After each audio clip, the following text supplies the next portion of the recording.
Hello, everyone. Jenna here. Thank you so much for joining us. Happy Wednesday. Many of Million Marker users are looking for ways to detox their bodies for health and fertility. We're a big fan of testing your bodies for toxic chemicals using our Detect and Detox Kit because it helps you take a look inside of yourself. And inside our body is where we cultivate and fight off disease. It's also where we create a child. Detoxing from toxic chemical is a large piece of the fertility puzzle, but so is tending to your mental and the wellness needs. That's why we're so glad to be joined today by Michelle Oravitz, founder of the Wholesome Lotus Fertility. So she just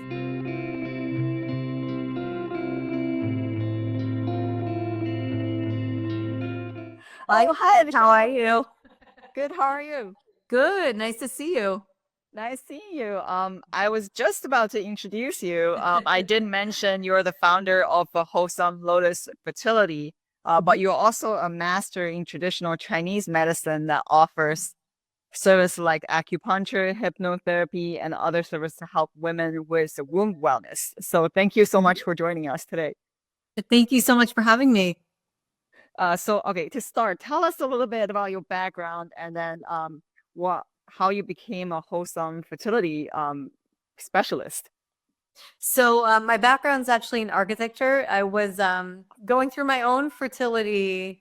It was fertility at the time, but I wasn't really trying to get pregnant. I had issues with my period, but I probably wasn't ovulating. I had like 3 month cycles, meaning like from one period to the next, 2 or 3 months would go by. I went to many different doctors. I never had a regular period from like the time I got my period for the first time until really I resolved it. No, I'll tell you about that in a sec. So, my only solutions were to get on the birth control pill, and I was told that there's no solution really, and that if I was to get off, it would be the same thing. So many years of hormone imbalance. I know because I had hair loss. I probably had misdiagnosed PCOS because I had other factors and signs. And so eventually, I remember going away for like 3 months, and the whole time I didn't get my period. I came home and I said to my mom, I need to do something. I can't go to the doctor. It's just not gonna, they're just gonna give me the birth control pill again. So I finally, because I was going on and off the birth control pill, I didn't want to continuously do it. But whenever I wasn't on, I would just miss periods. And finally, she found out about an acupuncturist who happened to specialize in not fertility, but women's health, gynecology. And I remember him sitting me down. He was actually from China, and he had both the Western and Eastern background. Was the sweetest guy ever. He was similar to the Dalai Lama, like always smiling. And he sat me down the first time I came in, and he said, woman's menstrual cycle is so important. It's really the center for health. So I remember it really rung true, and it was something that I kind of put on the back burner. I never really, I mean, I knew it was something that bothered me, but it wasn't not, I went on with life and I didn't think about it because I was in my 20s. But yeah, something inside me said something's got to give. I have to change something. So finally, after going to him, he completely regulated my cycle. He gave me herbs, acupuncture. I was just amazed. And not only did he help me with my cycle, I also felt better. That was kind of like sort of an extra thing that I didn't necessarily come for, but I didn't realize that it would actually improve my psyche, how I felt in general, my PMS, like just everything. So I eventually went back to school. I started out studying Ayurveda. And then eventually, when my kids got old enough, I went back and enrolled to get my master's in acupuncture. And then I also got into hypnotherapy because the mind is so intriguing. And I even found in my practice that sometimes, like maybe the majority of people would get better. And then every once in a while, I would see people getting better and then just not moving forward. And there was like almost like deep-seated beliefs. And I was like, okay, there's definitely sometimes blocks mentally that get in our ability to really get better physically. So I call it wholesome because I like to knock it at all ends, just the whole thing. Yeah, you almost just answered my question because you named your practice wholesome fertility sort of the yeah. So like what is wholesome fertility to you? So yeah, you know what? I find that everybody has a different method of healing that they resonate with. Some people resonate with like diet and food, and it's just something that really speaks to them, it makes them feel more nurtured. Sometimes it's mental. I like to do all of them. I just think that the looking at all the different parts of people really makes a difference on how a person feels because we're not like just one part. You know, there's so many different aspects of us, and also our head is connected to our body, so there's no disconnect. And I like to kind of look at everything, and then also wholesome for me is like coming home. And when I started treating myself and going to an acupuncturist, like I really started feeling like not only was I feeling better, but I felt more home in my own body, and like I felt more connected to myself. I like that. That's like a perfect explanation.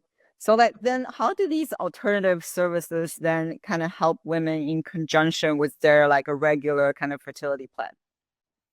So I work on diet. We learn that also in Chinese medicine. Diet is really important. It's really like our first medicine and herbal medicine. So it's all grown from the plants, and it also, well, there's many different kind, not just plants, but they also have DNA. So it almost has like that intelligence because it's still live, you know. Herbs are still, I mean, even though they're in powder form, they still have the DNA intact.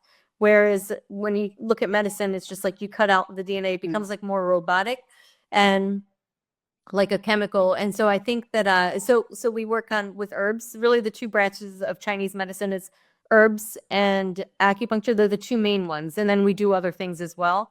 And the acupuncture is almost the mechanical aspect.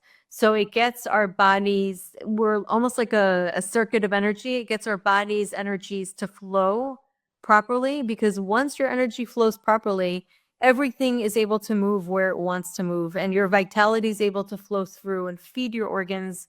You feel better as a whole. And as a result, reproductive health thrives because reproductive health is actually a branch or like a reflection of our overall health. So if our body is able to do exactly what it needs, if our digestive system is able to process nutrients and give the nutrients to the rest of our body, our organs, our uterus, our ovaries, our eggs, so all of that is important. So, you know, the aspect of digestion, the aspect of also stress, because stress can impede that flow moving throughout your body. So acupuncture helps that move through more easily so that you're able to process and move through life more freely. So is the womb wellness part of this? Like in your words, what Yes. explain to us the womb wellness. I love it.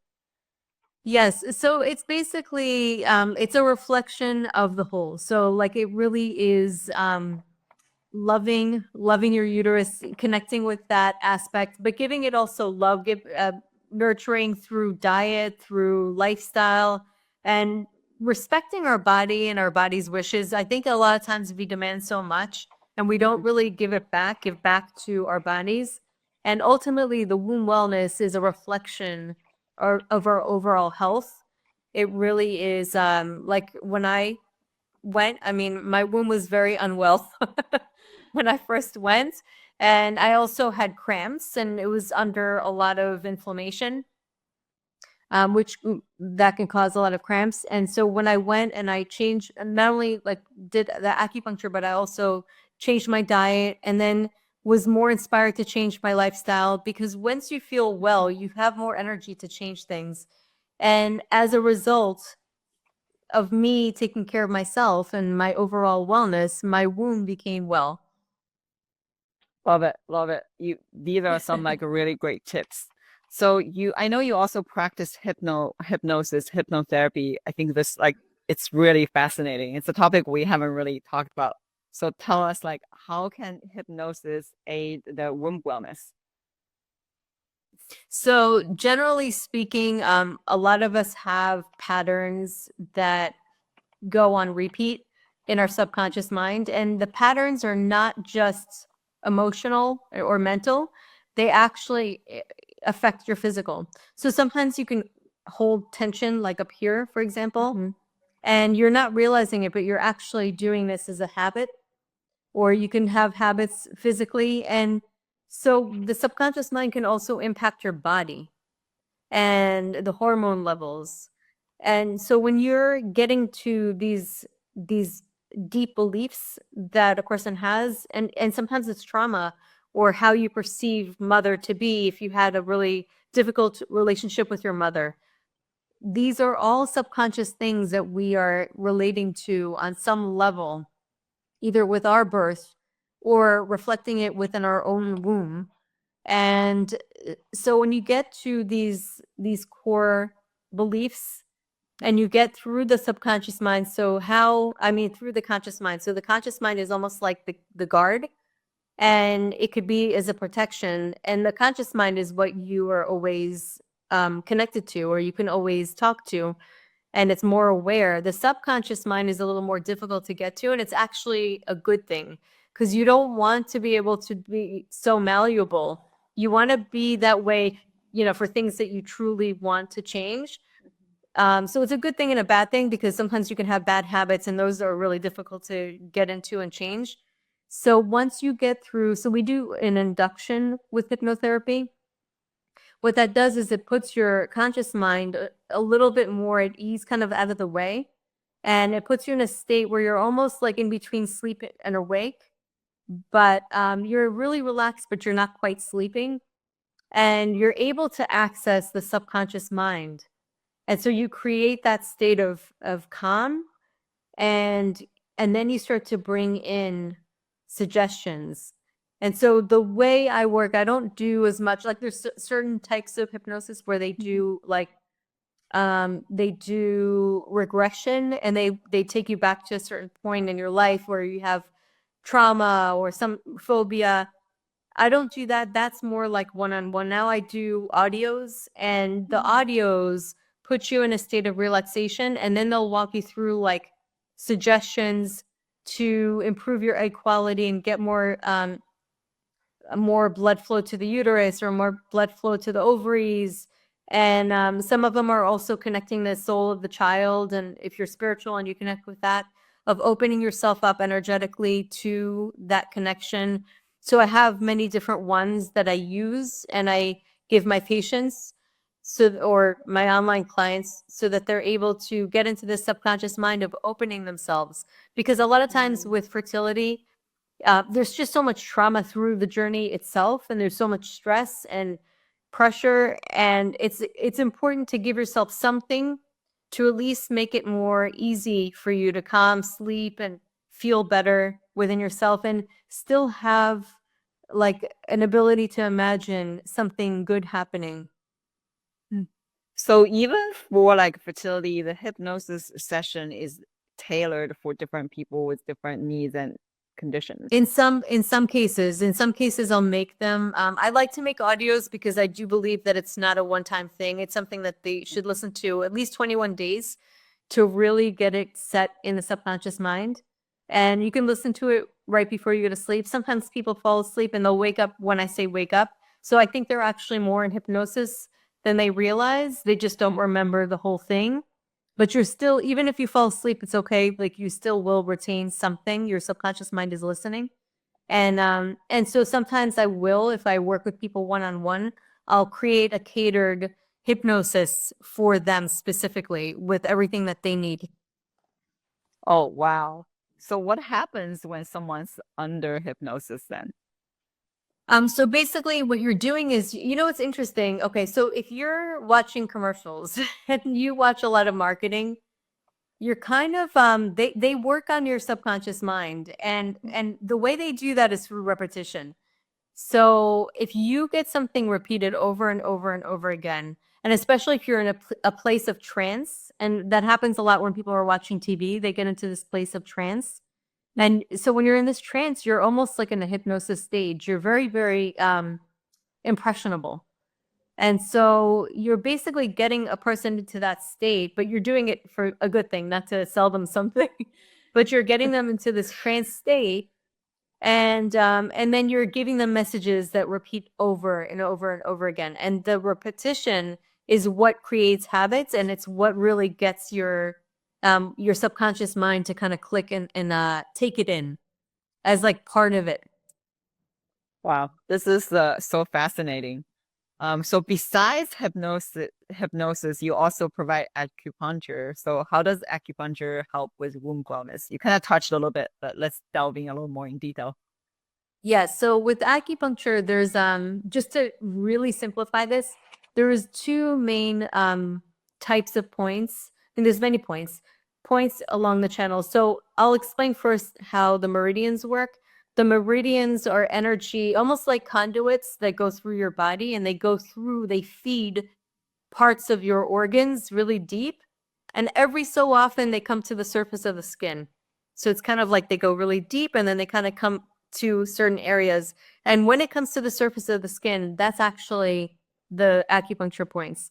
And when you put a needle in there, you're actually stimulating something that's also connected to deeply into your organs and connecting some organs as well.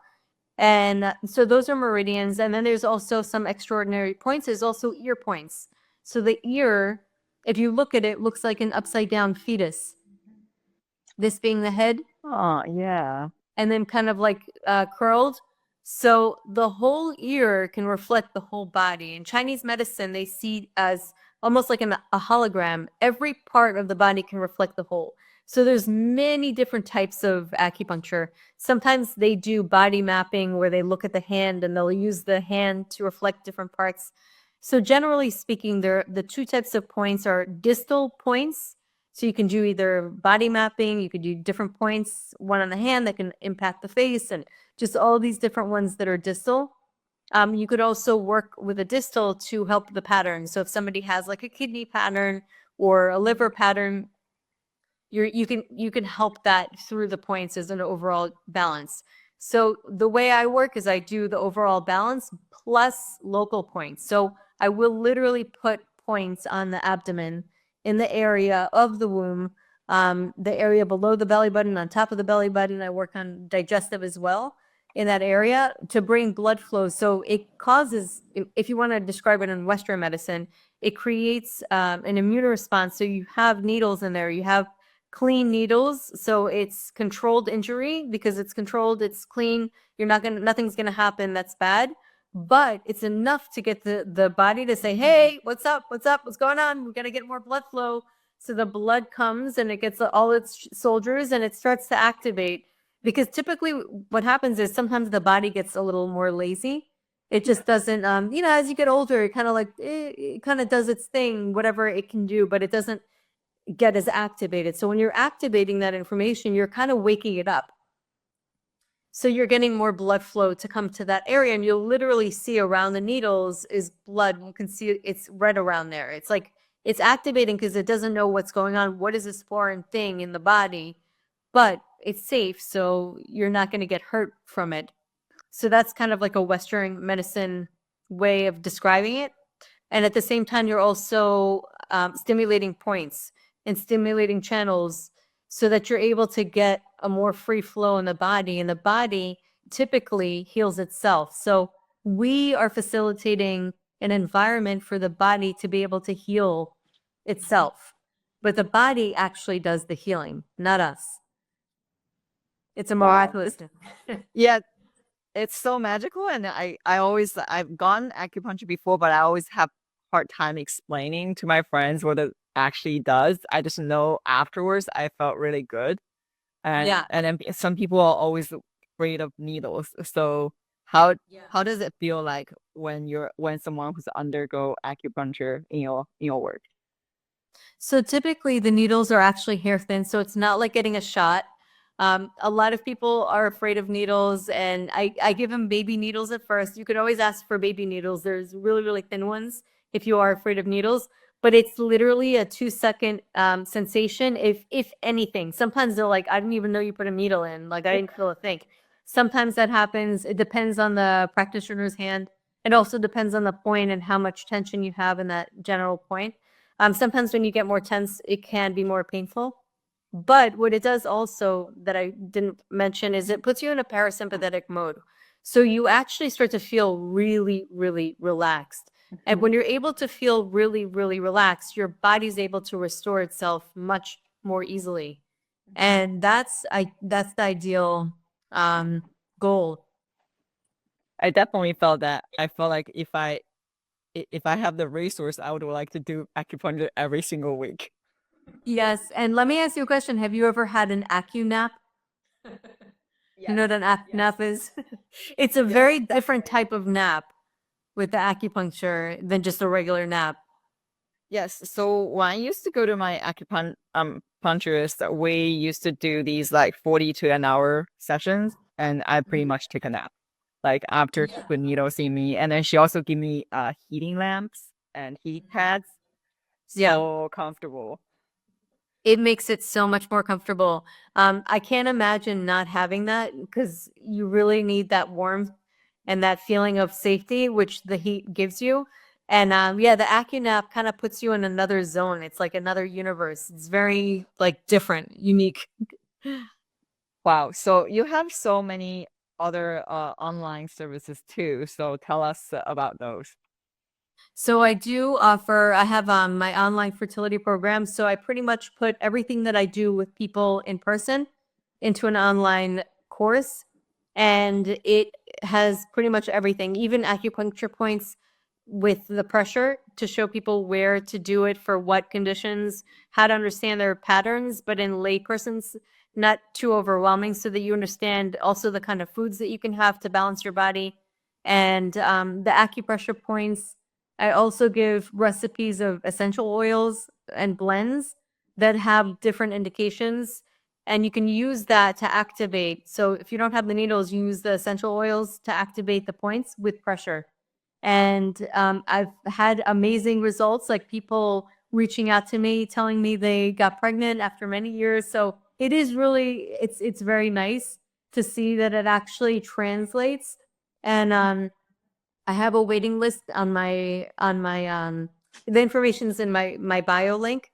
And also I do have a hypnosis and mindset toolbox membership, and that's on my link as well.